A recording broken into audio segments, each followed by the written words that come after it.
Good afternoon, friends, and Mrs. Renita as an English teacher. Thank you for the time that has been given to me to deliver my speech today. Today, I will convey my concern about the lack of social justice in society. Social justice is still very minimal in all countries, especially South Korea. Discriminating one person from another must be stopped. As we already know, social justice is the view that everyone deserves equal economic, political, social rights and opportunities. I chose this topic because several cases in South Korea have similarities with cases in Indonesia.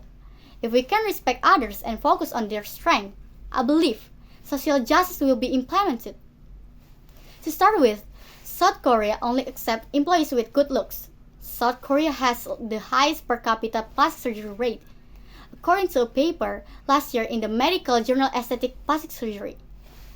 The country ranks fifth with more than 2,500 plastic surgeons in 2019, according to the International Society of Aesthetic Plastic Surgery.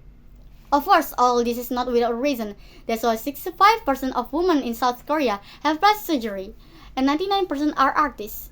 There are about 9% of Koreans who become unemployed just because they don't have an attractive face. As we already know, the cost of plastic surgery is not cheap, even though we are looking forward to get money so we can meet our life needs. What a tragedy. Imagine just because we don't have an attractive face, the company has to think twice about accepting us, even though we have sufficient ability. It is possible that in Indonesia this will happen. Now a lot on the internet, people tell that they are underestimated at his place of work simply because they don't have an attractive appearance. Second, discrimination against women is widespread in South Korea. The gender pay gap at 31% is the largest among countries belonging to the Organization for Economic Cooperation and Development. South Korea is consistently ranked by The Economist as the country with the worst work environment for women among the 29 developed economies it analyzes. This is because South Korea is a country that applies Confucianism in various aspects of life. The Confucian view of gender places South Korean women in inferior position to men.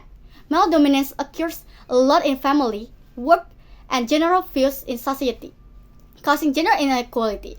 As modernization, South Korean women are starting to be gender sensitive, studying feminism, and this affects women's position in the public sphere. This is what makes many women in South Korea choose to be housewives rather than career women. Not only because the salary is far from that male employees, but the risks that must be faced are also greater because it is undeniable that violence against women in South Korea is indeed high. Launching from the Korea Herald, the Korean Women's Hotline revealed that 61% of women surveyed said they had experienced violence. In Indonesia, the issue of gender inequality is still rife. In Indonesia, people still have the mindset that women cannot do more than men. So that if in a given case the selection of managers and candidates were a man and woman, they would all prefer men to be a manager, although the woman has more ability than men. Third, in South Korea there rarely or even almost no companies willing to accept workers and instead lay off workers over 39 years of age. Therefore, many South Koreans chose to return to their village and work as farmers to make a living because they cannot afford to live in city. This eventually results in workers who have children not being able to pay for their children. In fact, we ourselves know that it is the future of these children that will determine the future of the country in which they live. If we don't give a decent job to his parents, how will he support the future of the country?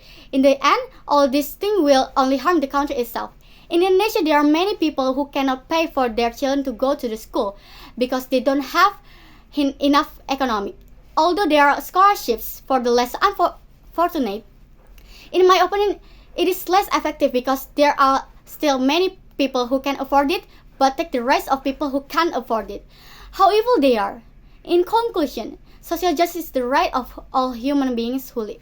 Whereas women, men, the elderly, even the newborn babies, it should also not be damaged or stolen from them. I hope my speech today can also remind you about the importance of respecting the rights of others if we ourselves also want to be respected. Thank you for your attention, Mrs. Renita and friends. Sorry if there are any wrong words that I said.